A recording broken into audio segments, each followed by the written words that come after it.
So today I'm going to share with you how to name your company. This is one of the biggest questions I'm getting from people. They want to start a business from scratch, or even if they want to buy an existing business and they want to change the name of that business. One of their biggest questions is, how do I name the company? Is it even important? Does brand matter? And this is what I'm going to explain today, so make sure you watch the full video. Now, if you don't know me yet, my name is Moran Pober. I'm here to help you buy your dream business so you can live the life that you want, or just buy a few of them. And I'm here to share my journey in the process. I'm also the founder of Acquisitions.com. So today I'm going to explain specifically about this space of going out there and buying businesses and looking for a business to buy.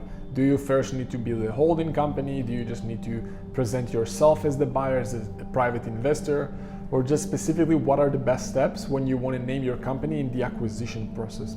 So the first thing would be to ask yourself, why do you even need a name for a company, right? You need to ask yourself, when you're looking to buy a business and you want to present yourself as a potential investor, why even having a company name is important to you. When people come to me and they want to buy a business, the first thing they're thinking is, okay, so I need to have a company already, right? I probably need to have a very famous company already that is already out there and is successful, and otherwise a potential business owner, a seller won't even look at me, right? That's why they're going out there and they're taking weeks to even think about a company name to go out there and present themselves as a potential buyer.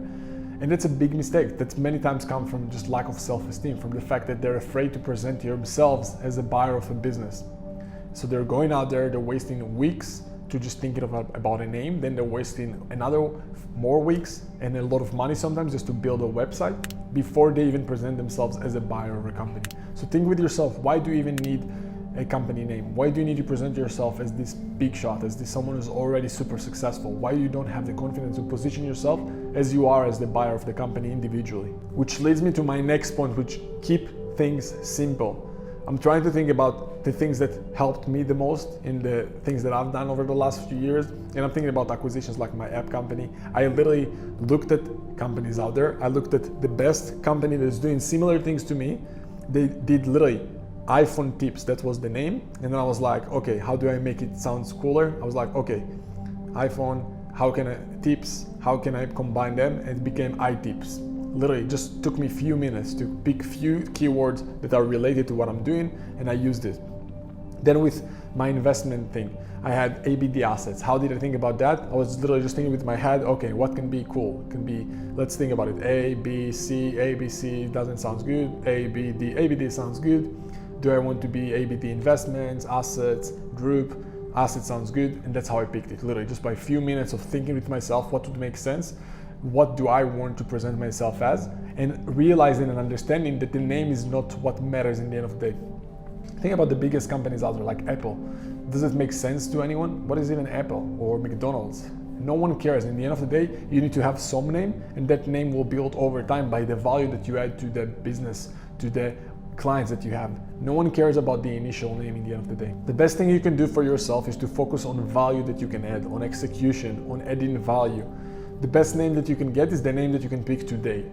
The best logo that you can pick as well is the logo that you can buy today for the cheapest amount. The first logo shouldn't cost you more than like $20, and you can buy them on Fiverr.com.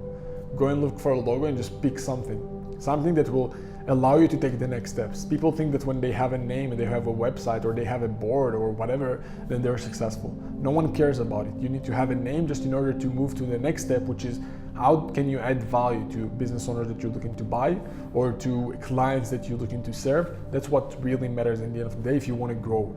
And obviously, if you're looking to buy a business, you need to understand it and make sure that you have the full process and you have the system and you have the strategy to go out there and do that, so you're not making mistakes like looking for a name or a logo for 2 weeks or 2 months, like I see people are doing.